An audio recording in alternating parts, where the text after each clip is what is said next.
gracias por compartir con nosotros. Estamos en Kipu TV. Vamos a tener un evento interesante conversando sobre la situación económico-coyuntural con dos profesionales de alta valía, lojanos, y es un orgullo el tratar con ellos lo que acabo de comentar.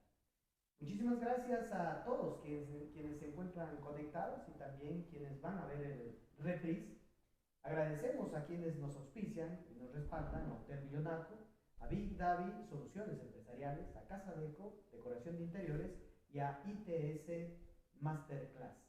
Estamos hoy con dos profesionales, con el magíster y economista Giovanni Carrión Ceballos. Él es columnista del diario El Universo, articulista para la revista Plan B y de medios locales, y ha tenido obras publicadas: El Ecuador del Mañana, desde una visión crítica al neoliberalismo, Democracia y Paz, dos conceptos y una realidad. Giovanni, muchísimas gracias por estar aquí.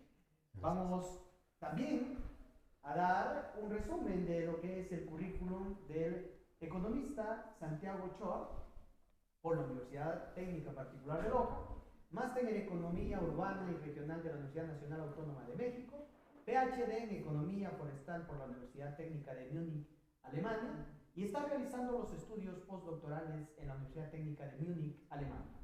Cargos desempeñados: docente investigador de la UTPR, miembro del equipo investigador Forest Management de la Universidad Técnica Técnica de Múnich, Alemania, desde el 2013, jefe de sección de métodos cuantitativos UTPR, coordinador de investigación de cátedra UNESCO, y también ha recibido varios premios de investigación.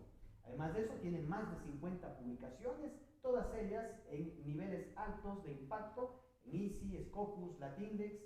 Además de eso, es conocedor y por ello editorialista del diario La Hora, editorialista de lo que es 2019 hasta el presente y de Hora 32, conductor del programa radial Desviación Estándar, músico, pintor y fotógrafo aficionado.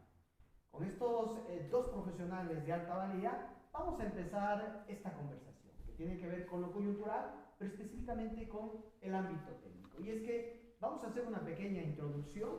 El Ecuador pasa por un proceso eleccionario con dos candidatos que tienen una configuración y propuesta estructurada de diferentes ramas, tanto de derecha como de izquierda, si se puede llamar. Pero en el ámbito económico tenemos un presupuesto de 31.500 millones de dólares, un proceso recesivo y además de eso con un déficit que creerían, de acuerdo a algunos investigadores, que va a superar los 5.000 millones de dólares. Con ello vamos a empezar con una gran consulta, con una gran interrogante. Voy a pedirle al economista Giovanni cómo ve el escenario, cómo se encuentra presupuestariamente el Ecuador previo a la decisión del presidenciable. ¿Cuáles son las cuentas? Por favor, Giovanni. Sí, sobre todo, muy buenos días, muchas gracias, Paul, Santiago, muy gustoso de poder compartir este espacio de opinión importante y valorar también este ejercicio de reflexión en momentos cuando el país está próximo a elegir a su nuevo presidente. El escenario de la economía ecuatoriana en general es absolutamente complicado. Las estimaciones que ha hecho el propio Banco Central siempre han sido hacia la baja.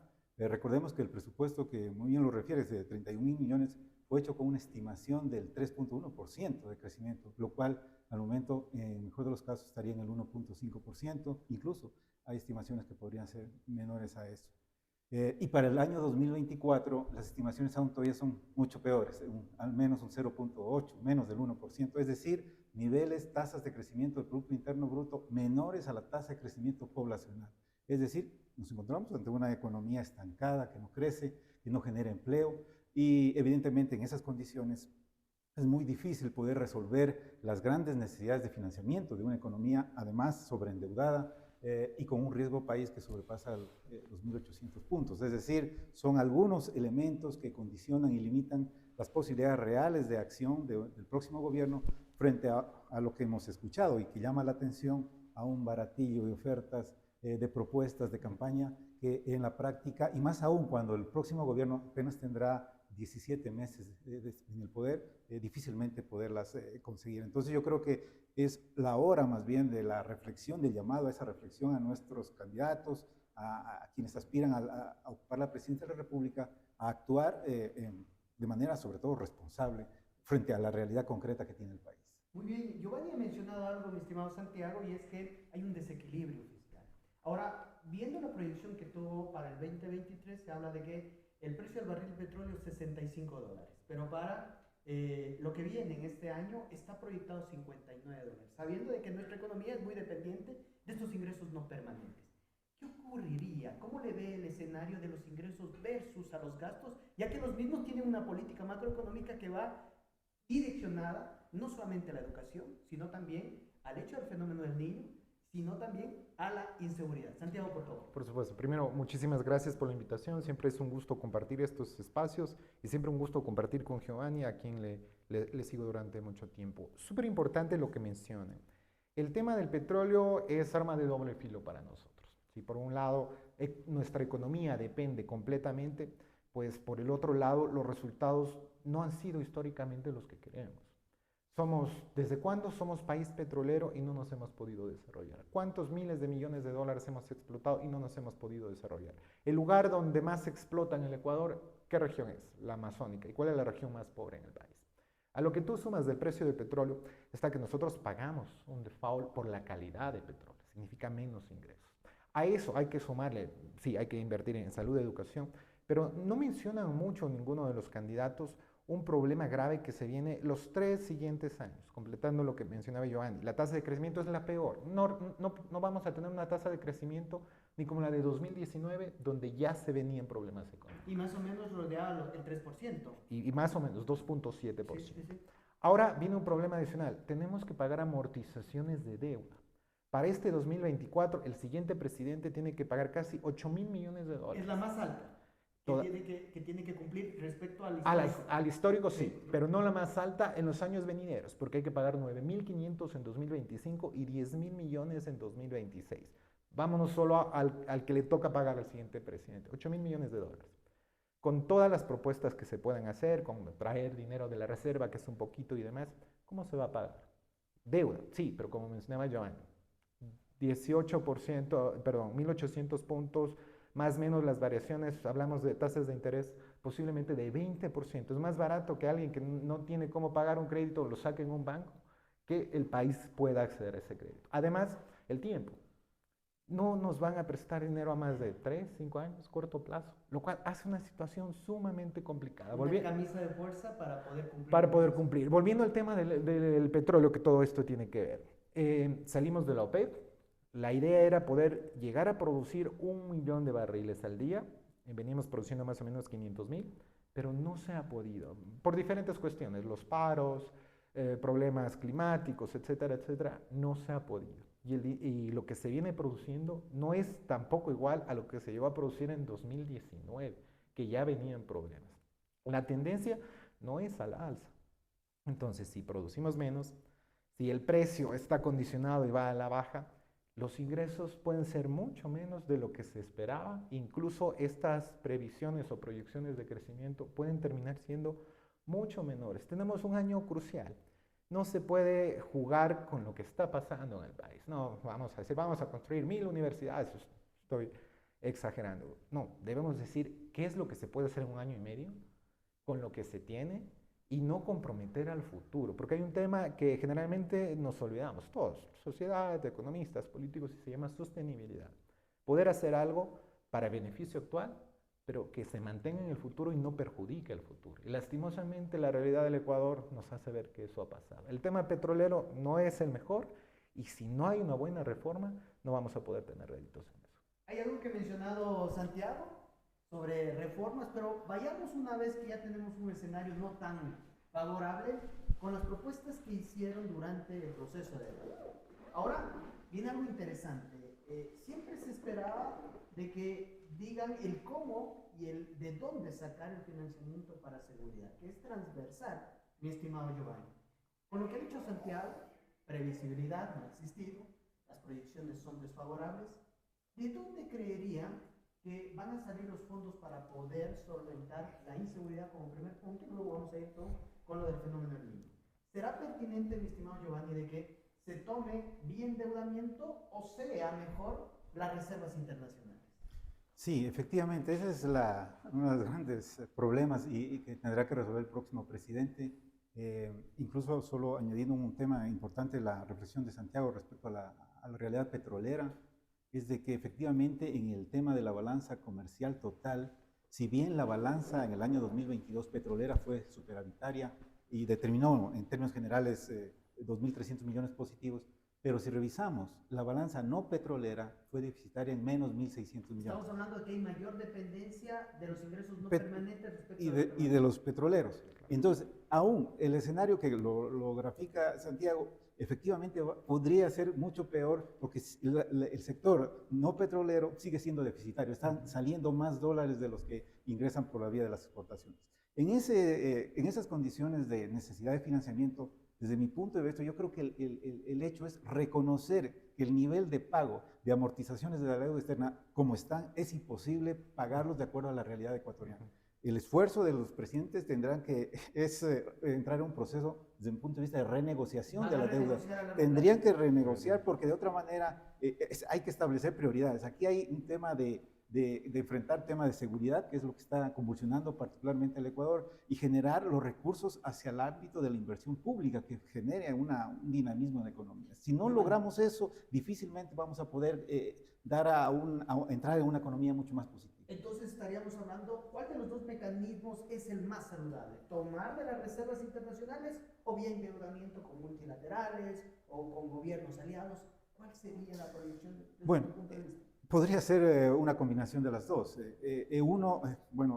Limitar la capacidad o los recursos destinados para pago de deuda externa y la diferencia destinada a lo que se requiere internamente y de manera urgente. Y por otro, probablemente se pueda tomar recursos de la Reserva Internacional, pero claro, ahí también hay un entramado de carácter normativo, porque recordemos que en la última reforma que hubo al Código Orgánico Monetario Financiero estableció una prohibición expresa que el Banco Central pueda hacer préstamos, ¿no es cierto?, al Estado. Entonces, habría que también destrabar ese tema, pero más allá, yo creo que de las posibilidades de utilizar eso es de racionalizar también el tema del gasto, de optimizar la ejecución presupuestaria de los pocos recursos que en muchas de las instituciones del sector público vemos que ni siquiera se logra ejecutar de manera adecuada. Entonces, hay un nivel de desaprovechamiento de los pocos recursos que tenemos que requieren una optimización. Giovanni ha dicho algo importante, Santiago. Estamos al 51% de endeudamiento versus el Producto Interno Bruto. Hemos superado en 11 puntos porcentuales, porque eso dice la norma en la COPRAFID.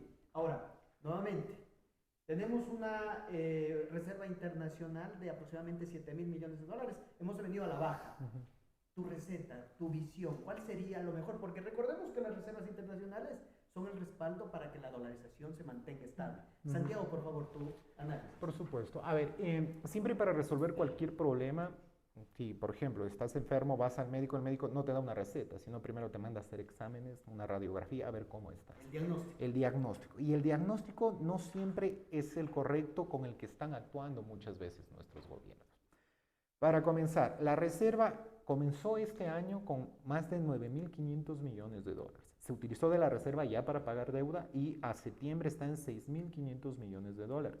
Con lo cual, tomar de aquí un candidato 1.500, el otro 2.500 al inicio, al final, o si es que es necesario, significa que va a terminar disminuyendo.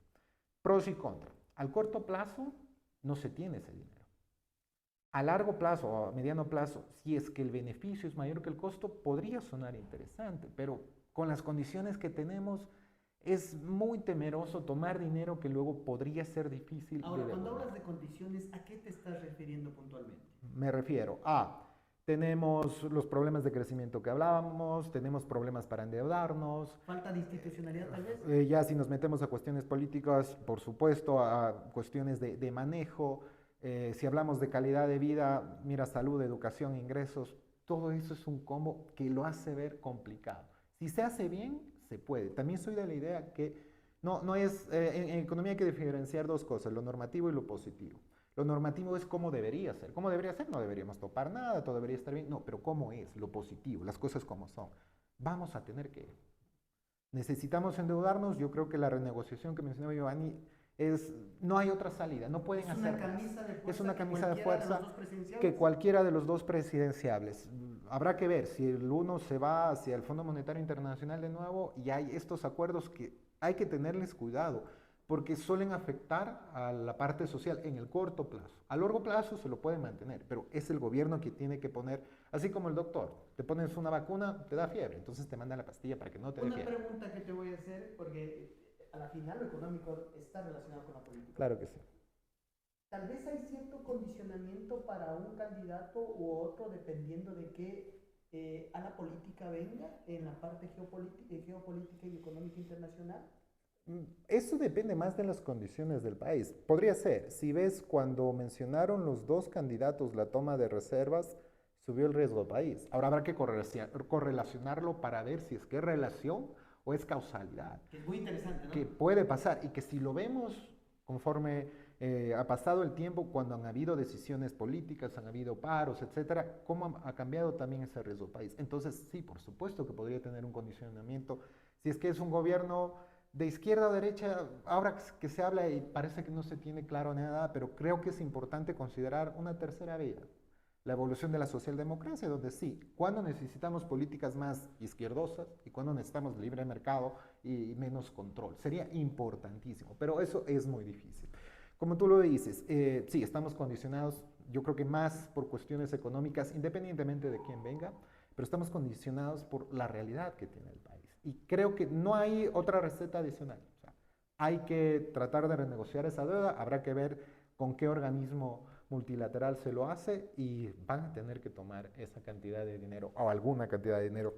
Ojalá lo hagan productivamente, eficientemente y para que ese beneficio sea mayor. Porque si está guardado en el exterior y recibe 9-10% de interés, si lo puedes hacer producir más, puede funcionar. Pero no nos olvidemos del tiempo, tienen año y medio. En año y medio se puede hacer producir más esa cantidad de dinero. Ahí viene la otra limitante que se tiene para actuar en ese tema. Muchísimas gracias, Santiago. Y ahí vamos entrando ya a lo que dijeron los candidatos.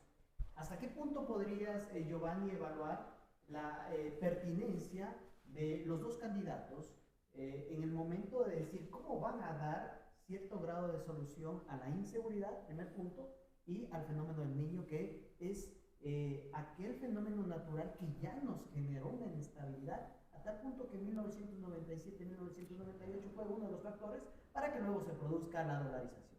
Tu valoración de forma técnica de cómo los vistes a los candidatos en estos dos temas. Sí, me parece que efectivamente en el ámbito de la seguridad, que es la principal en realidad preocupación de los ecuatorianos al momento, porque estamos hablando de defender el principal derecho de toda persona, que es el derecho a la vida, y del cual se deriva todo, la mecánica de una sociedad y de la economía como tal.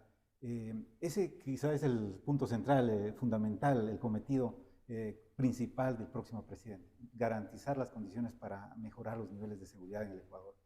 Ahora, los candidatos a la presidencia lo que expresaron en el último debate fue, por un lado, aplicar la mano dura específicamente, y por otro lado, el tema del uso de las tecnologías para un control adecuado de fronteras, etc. Pero eso requiere inversión. Requiere inversión, efectivamente. Y yo creo que y es necesario hacerlo. Pero el problema de la inseguridad, del crimen, efectivamente hay que abordarlo no solamente desde la arista de la aplicación de las medidas coercitivas, sino entender que también responde a una dinámica y un problema social mucho más complejo, y que está vinculado con aspectos de la pobreza, de la falta de oportunidades para una población y de jóvenes que puedan incorporarse, ¿no es cierto?, al aparato productivo, y que lamentablemente son utilizados por estas organizaciones de carácter delictiva y que influyen efectivamente en los niveles tan altos de violencia en el Ecuador, que tanto es así que el Ecuador va a estar entre los países con mayores niveles de criminalidad en la región. Entonces, frente a eso, lo que hay que hacer es entender que el problema más allá que es de carácter estructural, que no solamente se limita a la aplicación del ámbito coercitivo y de la fuerza como tal, que es necesaria porque es una prerrogativa del Estado de aplicar el monopolio de la violencia legítima, como Ahora, la llaman. ¿cómo le vistes la respuesta en atención al fenómeno del niño?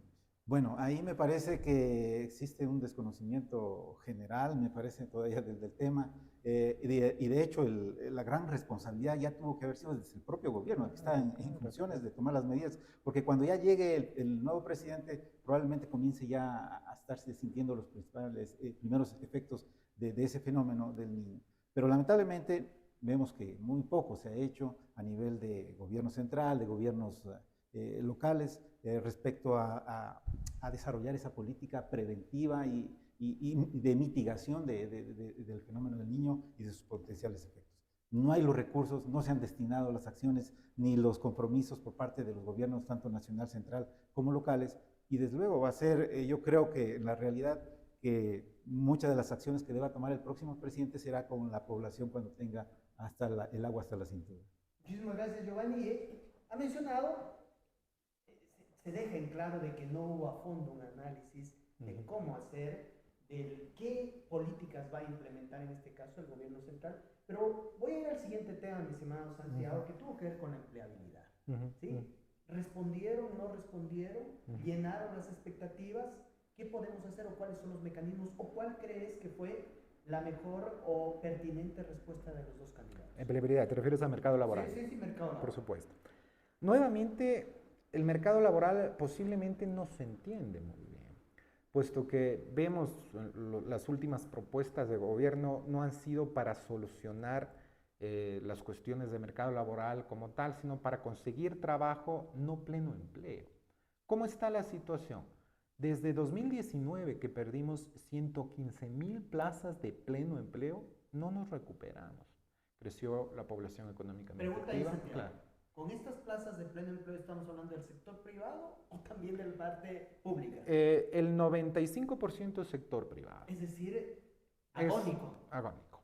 Sí, pero ¿qué es lo que sucede? ¿Qué es el pleno empleo? También para que todos los que nos escuchen lo puedan entender. Pleno empleo son todas aquellas personas que están en edad de trabajar, tienen un trabajo, trabajan las 8 horas diarias, las 40 semanales y tienen al menos un salario básico. Imagínate, solo la tercera parte de la población tiene eso. Solo la tercera parte de la población está afiliada al seguro. No, la tercera parte. Sí, voluntariamente mucho más, pero solo esa tercera parte de quienes trabajan. El resto ya queda si ellos quieren afiliarse, aportar voluntariamente. Es decir, no ha habido una política, y solo para poder enganchar, no ha habido una política factible desde la seguridad social como para poder atraer. Desde la seguridad social, más bien, el pleno empleo favorecería esa seguridad social. Sí, y claro, la seguridad social, una buena campaña podría atraer más personas que puedan estar inmersas en la seguridad social. ¿Cuál es el otro problema dentro de esto? El empleo informal, que ha crecido muchísimo, y el subempleo. Desde 2019, como te decía, que bajó esa gran cantidad en periodos de pandemia, fue terrible, fue muchísimo menos, algo nos recuperamos, pero no hemos podido estadísticamente significativo cambiar esa cifra. Esa realidad. ¿Cómo se hace? Se necesita lo que decía en un inicio de año, gasto público. O sea, si es que hay inversión, si es que hay incentivos, se va a generar más empleo y empleo adecuado. Ojo, que no podemos mantenernos con las mismas normas de empleo que hace años, por supuesto. Imagínate un pequeño emprendimiento que tenga que contratar a alguien, tal vez es muy caro y a lo mejor no lo va a contratar. Sí, pero una gran empresa que sí puede contratar, pagar seguros y demás, y a lo mejor no siempre lo está haciendo. Entonces, hay varios problemas que tienen que mostrarse. Nunca quedó claro por qué no. La única cosa que no se cumplió con el Fondo Monetario Internacional, pero que ya no fue pedido, fue eso, el mercado laboral. La política de mercado laboral que, si recordamos, se envió este segundo código laboral que no fue aprobado, pero que no se ha cambiado. Entonces, necesitamos eso. Se necesita lo que tú decías, ¿no? Que a la brava, a las empresas. No. Hay que incentivar a las empresas. En muchos países, pero haciendo epistemología del sur, no aplicando exactamente lo que hacen otros países, sino trayéndolo. ¿Y qué podemos aplicar aquí? ¿Qué haces? Si contratas más personas, puedes tener menos impuesto a la renta. Focalizar influye mucho. Además que se hace clasificación de empresas, ¿no? Hubo una política interesante que era anticipar el impuesto a la renta, que sirve para no evadir tanto, se va del 7% del PIB, es increíble. pero una pequeña empresa lo puedes complicar con eso. Más Entonces, o menos estamos hablando con el 7% del PIB, unos 12.000 millones de dólares. aproximadamente 7.000. Sí, pero con el incremento supuesto de la proyección de... Podría llegar, dependiendo de los años, podría ser entre más abajo y más arriba. Imagínate, con eso financiaremos el déficit. Sí, y, obviamente, quienes más evaden, sí evadirán los pequeños comerciantes, etcétera, etcétera, pero hay un problema grande con empresas. Ahora, ahí surge una pregunta y es muy Claro que interesante sí. lo que tú mencionaste. La generación de empleo viene desde la política pública que genere el gobierno central y esto lo estamos hablando con gasto. Entonces entendemos que a la final tiene que, por cualquiera de los dos mecanismos, reservas internacionales o endeudamiento, el invertir en infraestructura y eso va a generar empleabilidad, entiendo, porque va a ir el contrato directo a la empresa privada. Ahora, vamos nuevamente a lo de acá y es seguro social. Estamos con una moratoria, tenemos deuda interna, el gobierno no ha cumplido a cabalidad. ¿Qué hacer? ¿Cuáles serían los mecanismos? Porque también fue un tema que esperábamos que se trate, porque había que ver qué tan bueno fue el formato que llevó a cabo el Consejo Nacional Electoral. ¿Permitió de que se extraiga mayor información y conocimiento de los presidenciables? Pero más allá de eso, ¿cómo avisoras el comportamiento del gobierno central respecto a la seguridad social? Que es muy clave y que ha dicho Santiago, únicamente el 33% es el que está aportando efectivamente, más o menos, con una disminución enorme de lo que es la empleabilidad en óptimas condiciones. Giovanni. Sí, sin duda. Yo creo que ahí y con las cifras que entrega Santiago, evidentemente vemos que el Estado está incumpliendo con una obligación constitucional del llamado seguro obligatorio universal. Es decir, que todos podamos tener efectivamente la posibilidad de estar protegidos independientemente de que laboremos o no, frente a las contingencias que presenta la vida, ante la falta de empleo, ante temas de salud, ante la muerte, etc. Entonces, frente a ese escenario de desprotección, lamentablemente desde mi percepción, lo que pude escuchar a los dos candidatos es un manejo totalmente alejado de los criterios técnicos de lo de la seguridad social. Por un lado, alguno de los candidatos escuchaba hablar del pago de una pensión mínima del salario de $450, que nadie puede ganar menos de eso. Estaríamos hablando, Giovanni, de que se indexaría o se igualaría a las condiciones actuales de aquellos jubilados que le hicieron el cálculo probablemente en Sucres, así es. ¿sí? O recientemente sí. Instaurada la dolarización. Efectivamente. Entonces, pero ¿eso qué queda a entender? De que evidentemente el tema primero, y otros candidatos, y he escuchado en diversos medios, incluso plantean no el aumento de la edad de jubilación, como hay en algunas propuestas, sino que más bien la reducción, que la gente ahora no se jubila a los 60, sino a los 55 años, lo cual es absolutamente que va en contravía de conceptos como, por ejemplo, temas demográficos. La gente, la población, la sociedad ecuatoriana y el mundo en general está haciéndose más adulto, está envejeciendo, las tasas de natalidad están reduciéndose, y frente a eso, para establecer un sistema ya de pensiones y la sostenibilidad del pago en lo futuro de estas obligaciones, hay que considerar esas realidades sobre cuánto aporta también el cotizante, en este caso el ciudadano, y no se pueden establecer vía decreto determinados montos. Yo creo que el manejo político de temas técnicos lo que hacen es complicar aún más la situación financiera de instituciones como la del Instituto Ecuatoriano de Seguridad, que dicho sea de paso, es la institución a la que el Estado le debe la mayor porcentaje de deuda interna y la que básicamente se ha manejado y se sigue manejando con la emisión de papeles. Entonces, al final, lo que tiene el IES son papeles frente a la posibilidad de que el Estado en algún momento pueda honrar esas obligaciones. Giovanni ha hablado de la falta de liquidez que tiene en este caso el Seguro Social. Así es una deuda interna gigantesca que le quita esa posibilidad de poder ir trabajando y que actualmente dicen que no podría subsistir más allá de 10 años con este vacío que tiene. Santiago, la pregunta es la siguiente. Los candidatos no mencionaron a profundidad, no lo toparon, es un tema del cual se deberían de empoderar recetas sobre ello. Ha hablado Giovanni, ha dicho de que algunos mencionan bajar, otros mencionan el extremo de subir, qué sé yo, 65 años de edad, más allá de las 360 imposiciones. ¿Cuál sería tal vez esa barcaza de salvamento para el Seguro Social? Porque también es fácil decir que vamos a buscar que ingresen más aportantes, ¿sí? Pero de la noche a la mañana diríamos cómo es el mecanismo, ya hablamos nuevamente de empleabilidad. Santiago, ¿cómo avisoras? ¿Cuáles serían aquellos mecanismos que tal vez Por tú supuesto. como técnico creerías que debería de insertarse como política pública Mira, en el seguro social? si revisamos las entrevistas, revisamos los planes, es muy escueto lo que se menciona y no se menciona el cómo.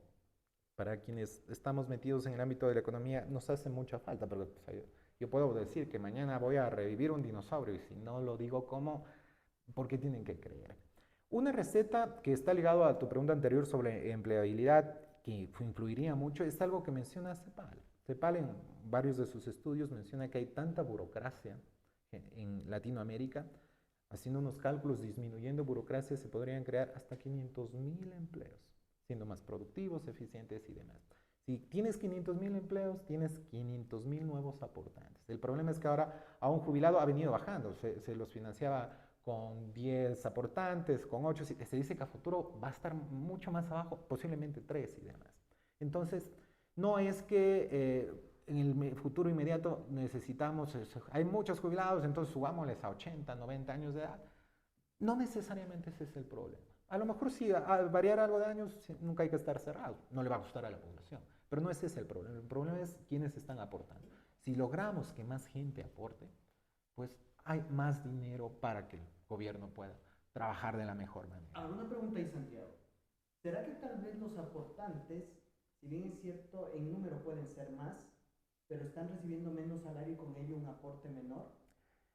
Eso es todo una cadena. Obviamente, si tienes un salario, va a ser tu aportación, pero ¿y cómo subes el salario? Si puede significar menos empleo. Entonces, se necesita una palabra que no siempre se le escucha en política y es equilibrio.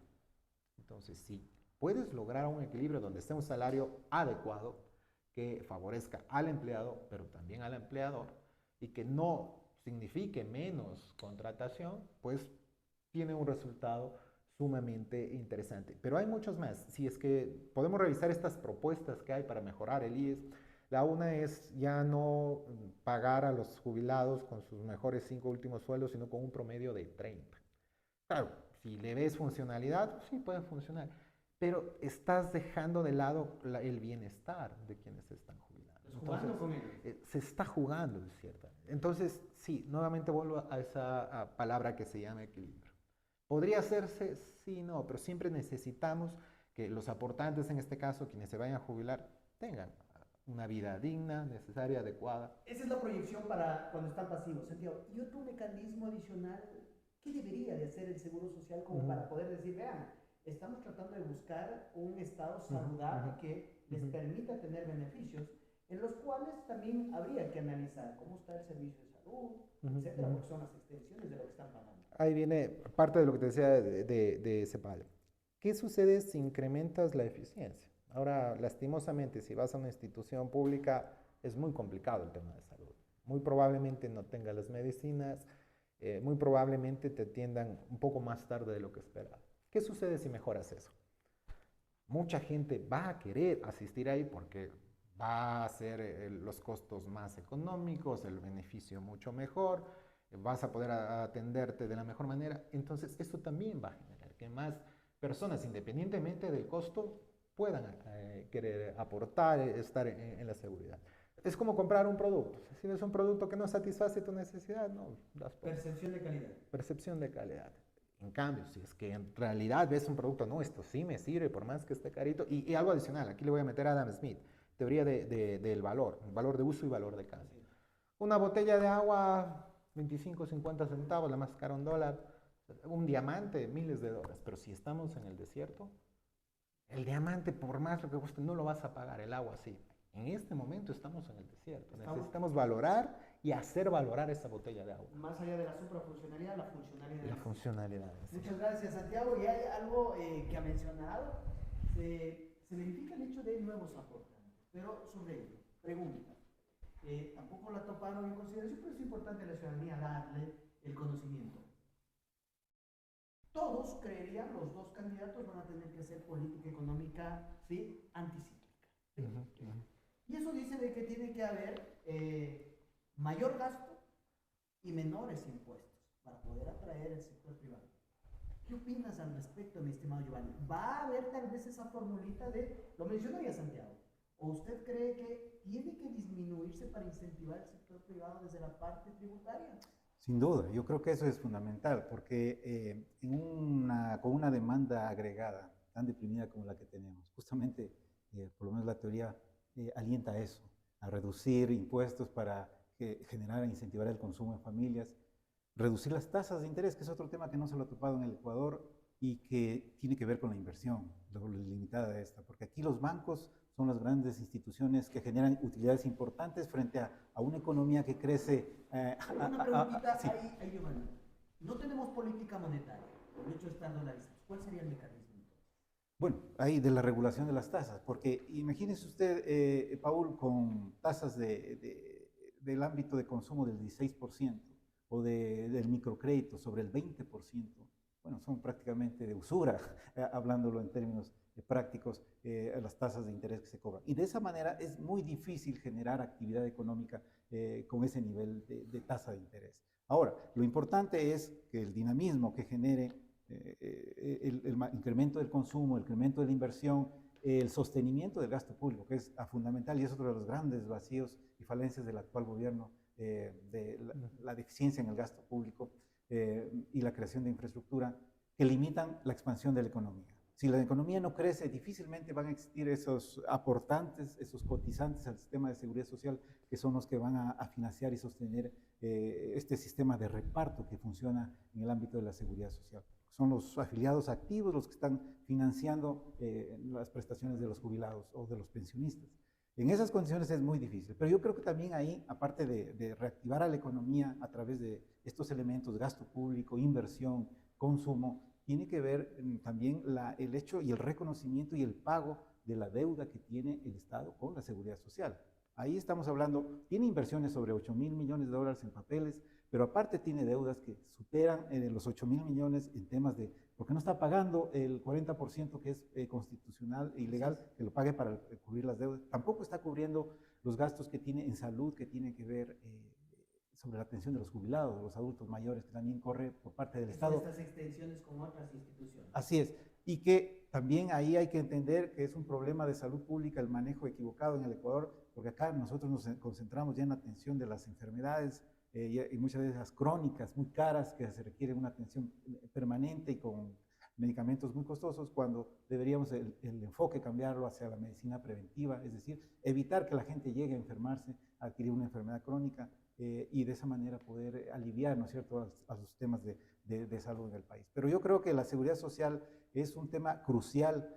El IES maneja un presupuesto de 10.000 millones de dólares, maneja el 30%, que es el equivalente al 30% del presupuesto general del Estado. Es una institución enorme que genera y encausa el ahorro importante de los trabajadores y que hay que manejarlo de manera técnica, sacando esos elementos lamentablemente políticos. Ahí también hay que revisar cómo se administra el IES, cómo se conforma, quiénes son sus representantes y a quiénes rinden cuentas. ¿Cuál es el papel también de los órganos de control? ¿Qué hace la Contraloría? ¿Qué hace la Superintendencia de Bancos respecto a auditar de manera oportuna sobre la gestión de estas instituciones tan importantes y básicas? Yo creo que si el mensaje que hay que rescatar acá es la necesidad y obligación del Estado y los gobernantes de fortalecer al Seguro Social, porque ese es el pilar de la sociedad. Ha mencionado Santiago algo muy importante, Giovanni, que es, en este caso, cómo articular todos los poderes del Estado. Lo dijo, ¿sí? Y es que estamos en un proceso muy crítico de la Contraloría, del mismo Consejo de Participación Ciudadana, pero más allá de eso, antes de topar este tema, ¿qué otros temas creerías que no se toparon, que deberían de profundizarse y deberían de tomar en consideración los presidenciables en su política a ser instaurada en este corto plazo? Mira, hay varios. Si comenzamos con ¿qué necesita cualquier país? Calidad de vida. ¿Cómo se define la calidad de vida? Más o menos, si ves varios autores, entre ellos Amartya Sen, al menos 3 indicadores, van muchos más. El primero, ingresos, que ese más o menos sí se topa. El segundo es salud, que ya lo estamos conversando, que está muy a la ligera. Y el tercero es educación. Vengo escuchando años, libre acceso a la universidad.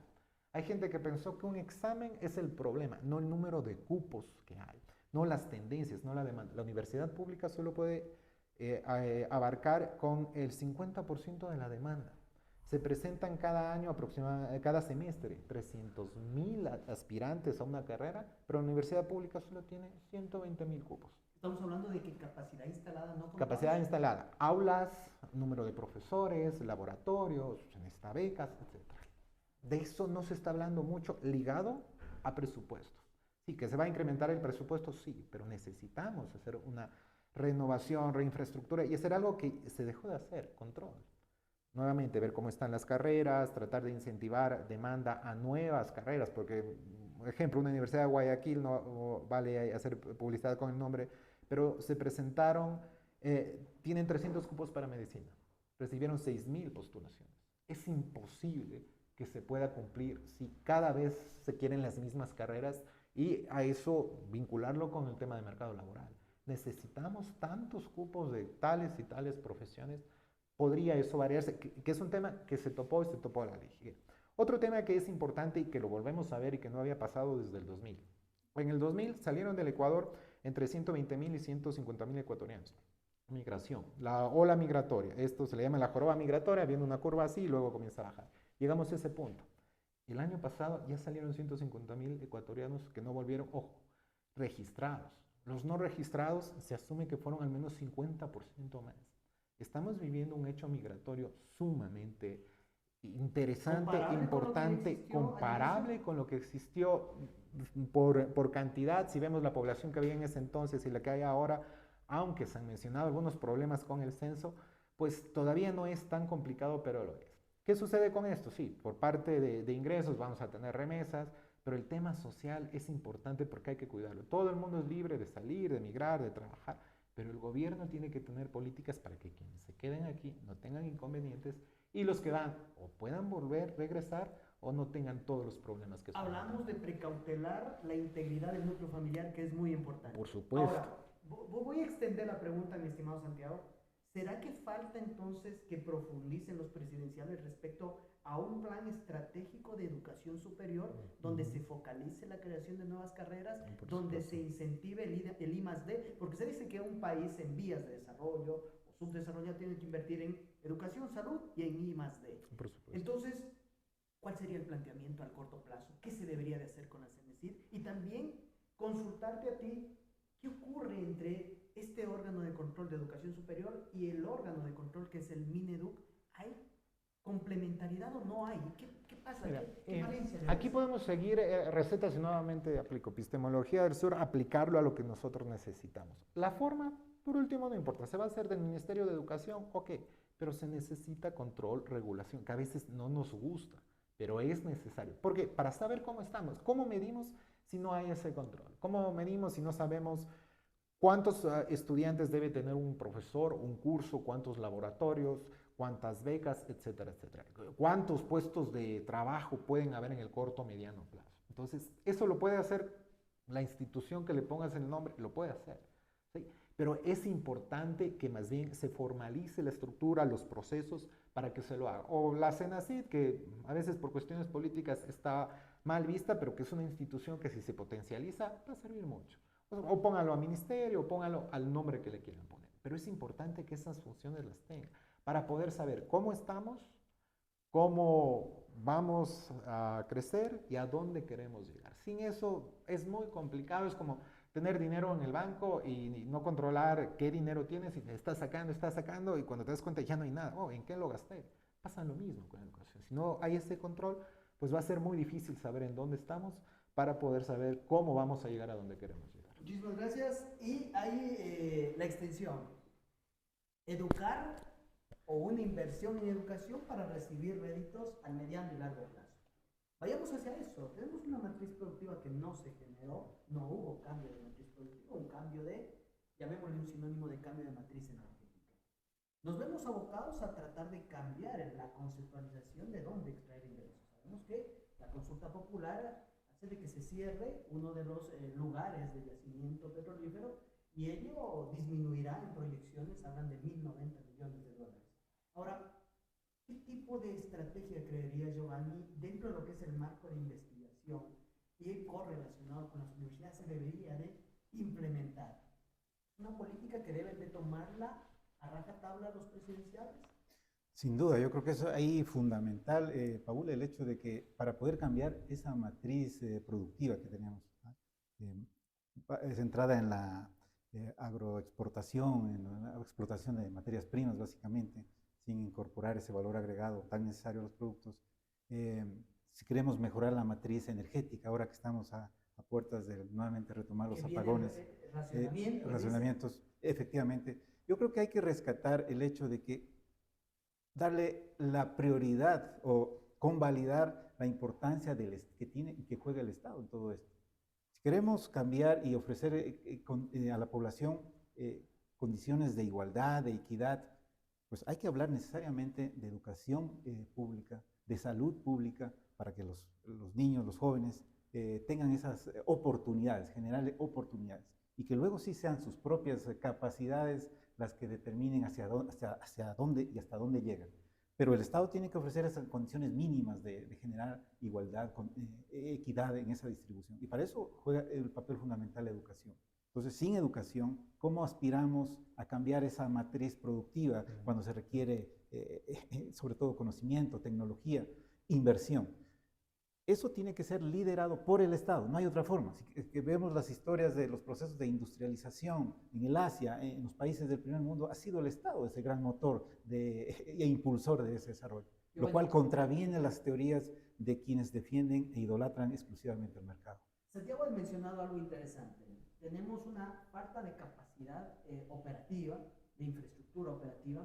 ¿Qué tipo de mecanismos tú podrías observar que los presidenciales deberían de comunicar y deberían de tomar como política pública para salvaguardar todo lo que es una demanda? Lo ha mencionado Santiago, que son 300.000 personas y de las cuales no representan ni el 10% la capacidad de respuesta de las instituciones. ¿Qué otros mecanismos podrían tomarse en consideración? Yo creo que el tema central ahí pasa por el hecho de la asignación de recursos. Hay que dotar de recursos a las universidades, a los colegios, a sus diferentes niveles, y diversificar también las posibilidades, ¿no es cierto?, donde los jóvenes pueden acceder a educación. No solamente son las, digamos, profesiones tradicionales las que pues, o las que están en boga, las que necesariamente tienen que incursionar los jóvenes, sino también abrir etapas y condiciones para trabajos y estudios de menor tiempo, pero de inmediato conexión con el mercado laboral.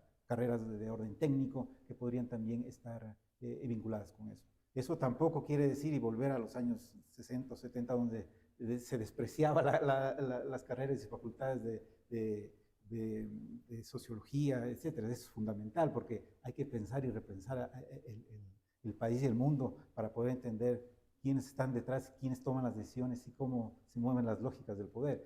Eso es fundamental. Pero en términos generales yo creo que hay que diversificar las posibilidades, la oferta de profesionalización de nuestros estudiantes. Muchísimas gracias, Giovanni. Vamos a ir ya a la recta final. Pregunta antes de ir al agradecimiento total.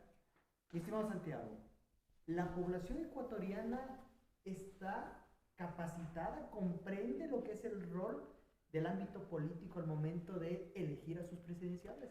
La respuesta es súper sencilla, no lo está, y tiene culpa parte de la información que se está compartiendo.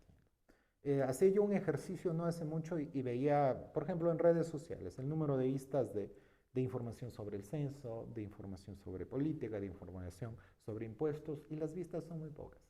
Y veía una noticia falta sobre la vida privada de un candidato, miles y miles de producciones de información. Eso le gusta consumir. ¿Qué te trae como análisis el hecho de que se deje de lado estos valores esenciales que son la información basada en estadísticas cuantitativas y cualitativas y el hecho de siempre estar en la parte del ocio populista? Por supuesto. Mira, hay una descripción excelente que la hace Harari, este autor israelí, en Homo Deus, un libro súper interesante, que describe el comportamiento de la población. Nosotros estamos en el tercero. Súper rápido, él dice de la población, el pensamiento objetivo de la población, el subjetivo y algo que le llama, la traducción puede ser subjuntivo o superlativo.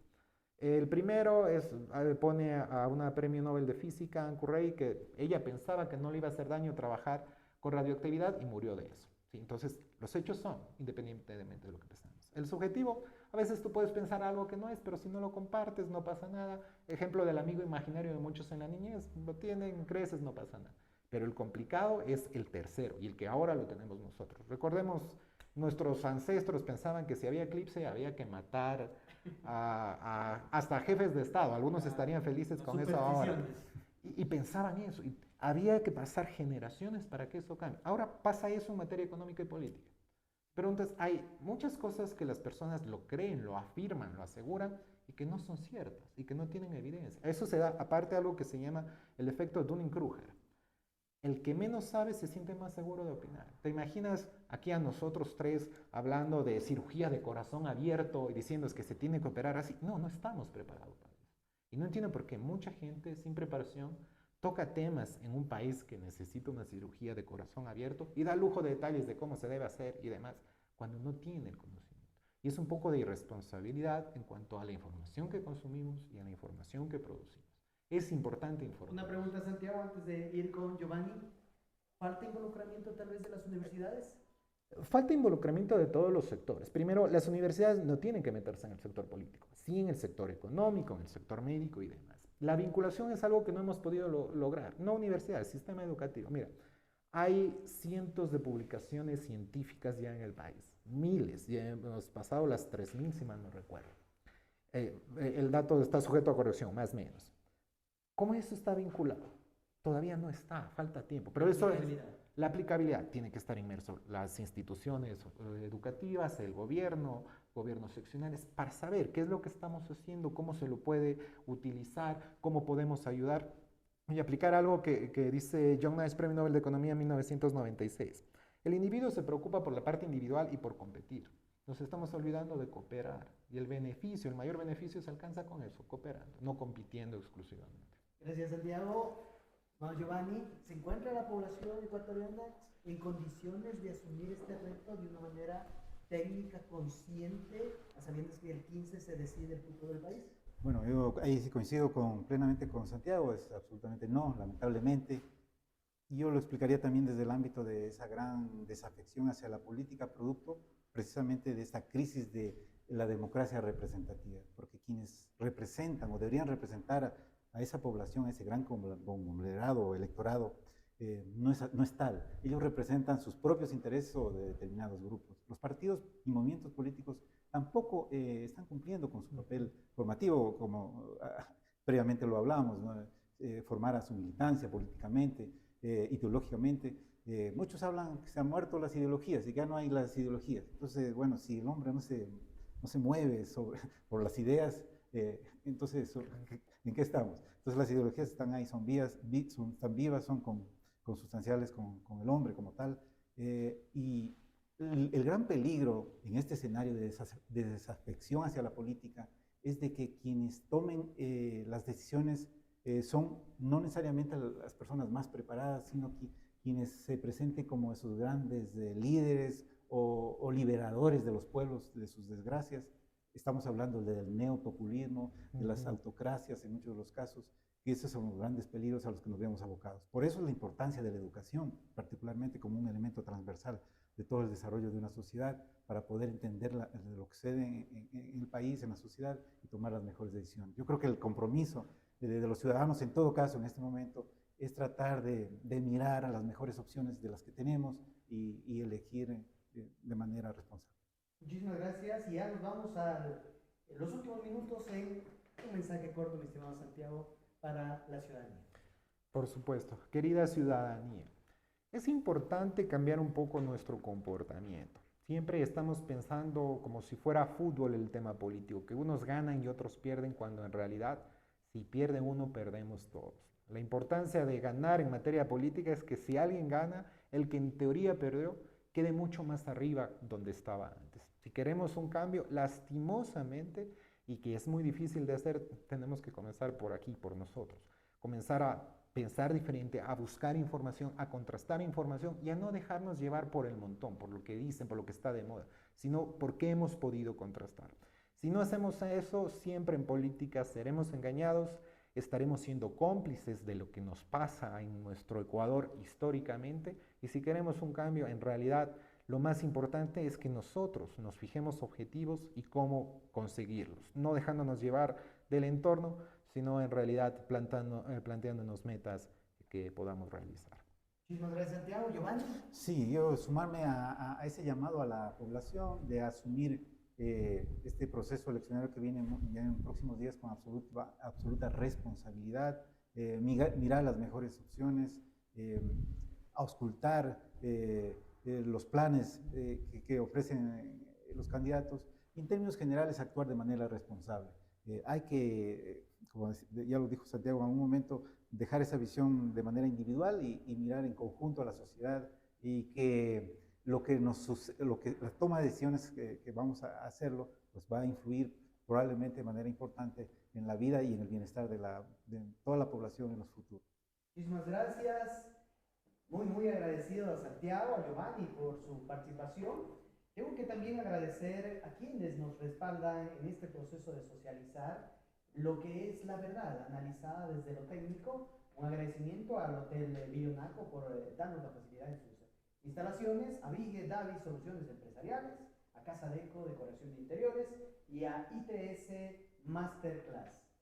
Ha sido una jornada muy interesante. Hemos mencionado temas puntuales que deben de ser tomados en consideración como prioritarios por parte de los presidenciales, pero también hacemos extensivo el llamado a la ciudadanía local, también a nivel nacional, de que sea un voto consciente, analizado, premeditado, ya que en las manos de los ciudadanos ecuatorianos está el futuro, un futuro que esperamos sea de cambio y de desarrollo. Quien les habla, Paul Cueva, muy agradecido por transmitirnos. Somos Kipu TV y muchas gracias también al equipo técnico que ha hecho viable el que nosotros conversemos. Nos estamos viendo en una próxima oportunidad. Muchísimas gracias. Chao, chao.